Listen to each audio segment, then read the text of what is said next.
नमस्कार हिंदुस्तान, आप देख रहे हैं यूआईपी न्यूज। मैं आपके साथ आशु धारीवाल।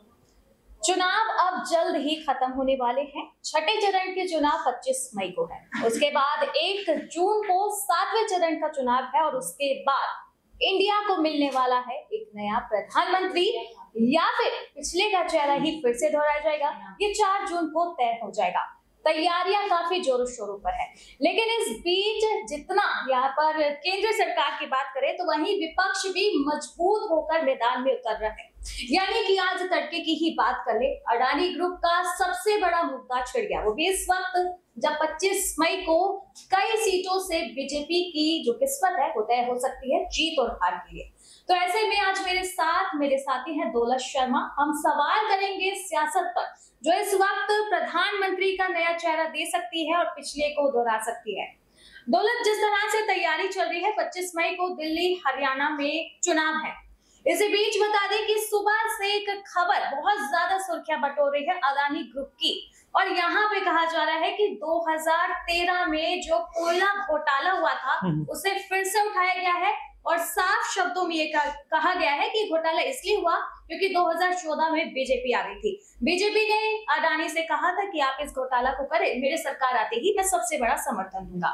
तो इसे देखकर विपक्ष एक बार फिर से अलर्ट हो गया है। सीधा सीधा राहुल गांधी ने निशाना साध दिया है, और अचानक से छठे चरण के आते ही ये खबरों में छा जाना अडानी ग्रुप का 2013 का ये घोटाला, क्या लगता है ये विपक्ष की रणनीति है छठे चरण के लिए, बीजेपी की इमेज को खराब करने के लिए? देखिए, बिल्कुल ये अडानी अंबानी ये ऐसे मुद्दे हैं जो बीजेपी को परेशान करते आए हैं लगातार।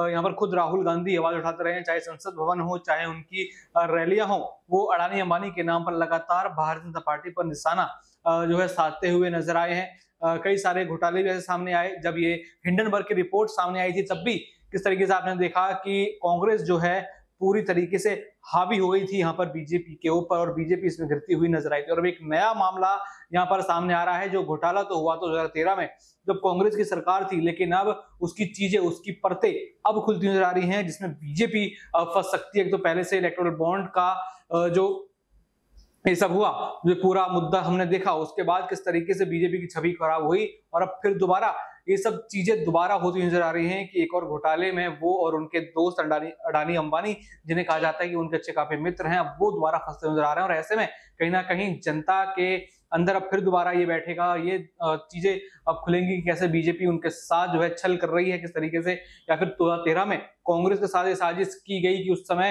अडानी ने यहाँ पर कई घोटाले यहाँ पर किए, या फिर सरकार के साथ मिलकर किए, लेकिन वो किए यहाँ पर किसी और के लिए थे। ये चीजें खुलकर आ रही हैं, तो ऐसे में बीजेपी को बड़ा नुकसान यहाँ पर झेलना पड़ सकता है। जी दौलत, जिस तरह से 200 अरब डॉलर अडानी के शेयर्स में बता दें कि दाम बढ़ा है, पहला झटका तो यहाँ पर यही लग रहा है कि विपक्ष को लग रहा है अचानक से इतने दाम कैसे बढ़ गए। विपक्ष ने ये भी कहा कि हो सकता है ये भी कोई बीजेपी का खेल हो, अडानी को फिर से कोई फेवर दिया गया हो, और उसके बाद 2013 की रिपोर्ट खुल जाना। सबसे पहले आपसे ये सवाल है कि ये जो शेयर्स अडानी ग्रुप के शेयर जो 200 अरब डॉलर के बता दें कि हाई किए हैं, क्या लगता है आपको ये कोई बीजेपी सपोर्ट है अडानी का? क्योंकि इलेक्शन का यानी कि कह सकते हैं कि सेकंड लास्ट फेज पे पहुंच चुके हैं, तो क्या ये बीजेपी का ही कोई सपोर्ट है अडानी ग्रुप को? और इसी के साथ जो राहुल गांधी ने कहा कि 2014 की रिपोर्ट खुलवाए और बीजेपी का यहाँ सारा काला चिट्ठा खुलवाए कि ये घोटाला बीजेपी की सरकार के अंडर हुआ है, तो क्या लगता है कि सच में जो अडानी ग्रुप का यहाँ शेयर्स पड़े हैं ये बीजेपी का सपोर्ट है कोई? देखिए, लगातार इसी चीज की बात करते हुए नजर आए हैं कि यहाँ पर समर्थन जो है वो अडानी और अंबानी अन्य व्यापारियों को करते हैं। गरीबों की प्रधानमंत्री नहीं सुनते, ना ही ये सरकार गरीबों की है, मात्र ये जो बड़े उद्योगपति हैं उनको सहारा देने के लिए सरकार बनी है, ये बात राहुल गांधी कहते हैं। और कई चीजें भी यहाँ पर खुल के आई हैं, किस तरीके से कई एयरपोर्ट उनके हाथ में चले गए, कई सारे रेलवे स्टेशन उनके हाथ में चले गए, और अब इस घोटाले की बात यहाँ पर सामने आ रही है, जिसमें सीधे सीधे प्रधानमंत्री नरेंद्र मोदी पर वार किया जाता है कि उनके कनेक्शन ना तो भाजपा से ना किसी से, बल्कि सीधे प्रधानमंत्री नरेंद्र मोदी से है। इसलिए वो बड़े बड़े कॉन्ट्रैक्ट जो है बिना ऑक्शन के ले जाते हैं, बड़ी बड़ी चीजें वो यहाँ पर ले जाते हैं। कई बड़े घोटाले हो जाते हैं जिनकी रिपोर्ट्स और चीजें जो है सामने नहीं आते। और चुनाव जब चल रहे हों, जब 5 चरण पूरे होने वाले हों, जहां 5वें चरण का चुनाव मात्र 1 दिन पहले रह गया हो, ऐसी चीजें आना कहीं ना कहीं अब राजनीति में एक और नया उबाल लेती हुई वो नजर आ रही है, जिसमें बीजेपी बड़ी तरीके से फंसती नजर आ रही है। कहा यह जा रहा है कि बीजेपी ने साजिश की थी कि नाम कांग्रेस का आएगा, लेकिन फायदा यहाँ पर भारतीय जनता पार्टी का हो जाएगा। और 2014 में चुनाव लड़ा गया था, कहीं ना कहीं इन्हीं पैसों के सहारे लड़ा गया था। ये बात भी शायद यहाँ पर सामने आ सकती है, क्योंकि अरविंद, यहाँ पर हमने देखा कि आम आदमी पार्टी को लेकर यही कहा जाता है कि वो लीगल फंड से चल रही है, और ऐसे ही बीजेपी पर आरोप चलते हैं कि वो लीगल फंड से यहाँ पर जो है अपनी पार्टी को आगे बढ़ा रहा है। और ऐसे में बड़े ये आरोप जो है उनके ऊपर अब लग गए हैं, लगातार उनको यहाँ पर घेरा जा रहा है। और ऐसे में जो भी 5वां छठा चरण है, देखिए 4 चरण में वोटिंग हुई है, जिस हद तक वोटिंग होनी चाहिए थी वोटिंग नहीं हुई। जनता बिल्कुल यहाँ पर नाराज है, वो वोट करने नहीं आ रही है, और उसके बाद ऐसी चीजें आना कहीं ना कहीं जो सरकार मौजूद है उसके लिए काफी खतरनाक होगा। लाइट देखनी है, सही आ रहा होगा। चलो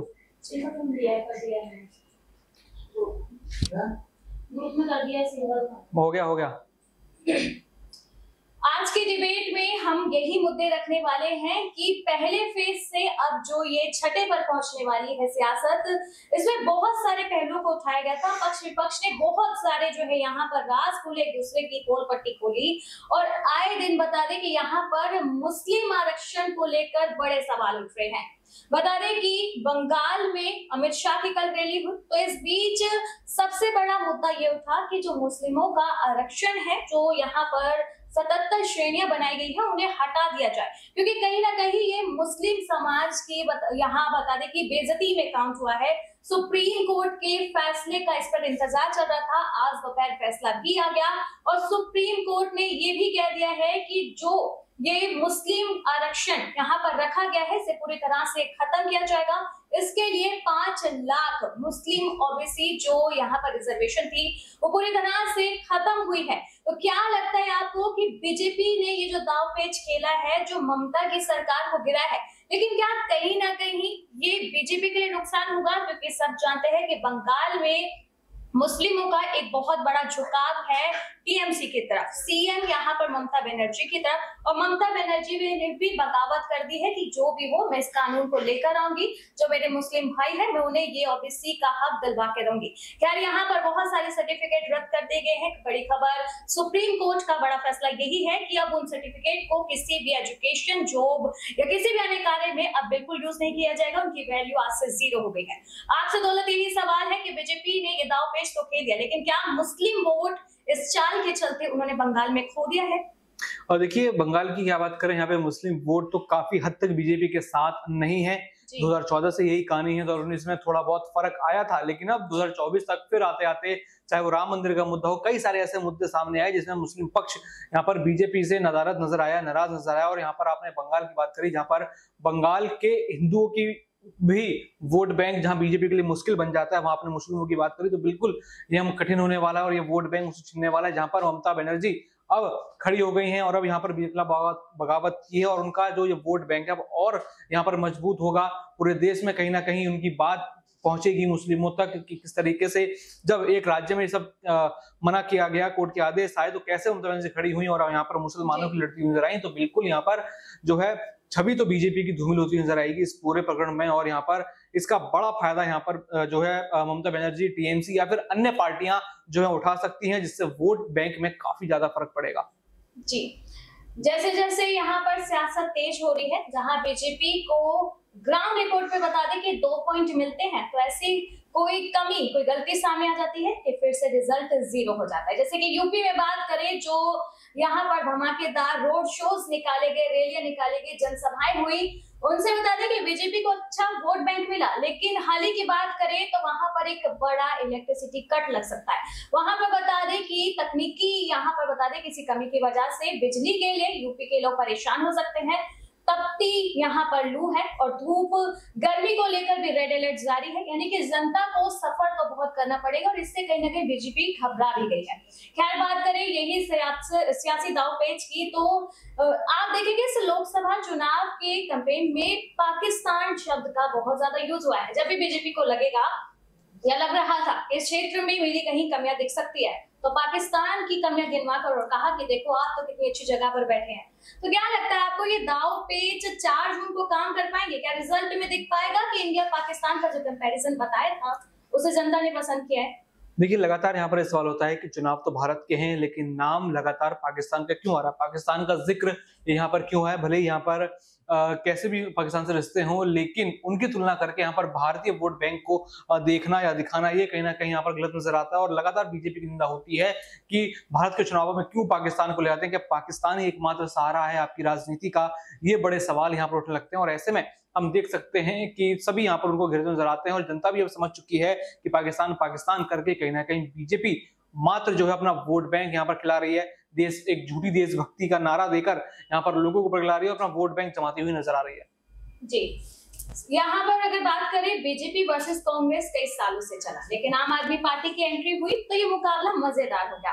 इस बार में बड़े सवाल यही है दौलत कि दिल्ली बीजेपी जो है वो दिल्ली में अपने पैर क्यों नहीं जमा पाती। इस बार भी बता दें कि अमित शाह और पीएम मोदी ने रिलीज की, लोगों को भरोसा दिलवाया, लेकिन बावजूद इसके जो सीएम अरविंद केजरीवाल है उनका कहना था कि 500 लोग तो जुटा नहीं पाए, अब वोट बैंक कहां से बनाएंगे। तो इसी के साथ बड़े सवाल ये है कि दिल्ली में बीजेपी के क्या हाल लगते हैं, क्योंकि आप कई बार ग्राउंड पर उतरे हैं, दिल्ली के लोगों से बातें की है, क्या बीजेपी के लिए कुछ जगह बन सकती है इस बार दिल्ली में? देखिए, बीजेपी के लिए 14-19 दोनों बहुत अच्छा रहा, सातों की सातों सीटें जो हैं यहाँ पर बीजेपी के खाते में है, लेकिन 24 में शायद ऐसा ना हो या फिर जनता का मूड बदले। और जनता का मूड यहाँ बदलता हुआ नजर आ रहा है, क्योंकि 10 साल में लोग यही खोज रहे हैं कि 10 साल में विकास आखिर हुआ क्या है। सबका साथ सबका विकास का नारा दे दिया, लेकिन ना तो सबका साथ दिखाई दे रहा है और ना ही किसी एक व्यक्ति का भी विकास यहाँ पर दिखाई दे रहा है। लोग सड़कों पर नाराज हैं, लोग यहाँ पर बेरोजगारी महंगाई से नाराज हैं और ऐसे में शायद इस बार लगता है कि 707 सीटें उनके खाते में आना जरा मुश्किल से यहाँ पर दिखाई दे रहा है। और इंडिया अलायंस कहते हो, आम आदमी पार्टी यहाँ पर दक्षिण दिल्ली कह लीजिए, उत्तर पूर्वी दिल्ली कह लीजिए और कई जगहों पर कांग्रेस के जो है उम्मीदवार यहाँ पर ज्यादा जो है तगड़े नजर आते हैं, ज्यादा अच्छे यहाँ पर नजर आते हैं। तो ऐसे में मुकाबला कांटे की टक्कर का होगा और बीजेपी यहाँ पर अपनी 3 से 4 सीटें गंवा सकती है। जी दौलत, आपसे मेरा आखिरी सवाल रहेगा कि 2024 4 जून यहाँ पर एक नया चेहरा मिल सकता है प्रधानमंत्री के लिए और बहुत ज्यादा लोग एक्साइटेड हैं जानने के लिए। 3 बड़े नाम हैं आपके सामने। पीएम मोदी, क्या वो रिपीट हो सकते हैं? राहुल गांधी या अरविंद केजरीवाल? क्या लगता है कि नया चेहरा इन तीनों में से किसी एक का होगा?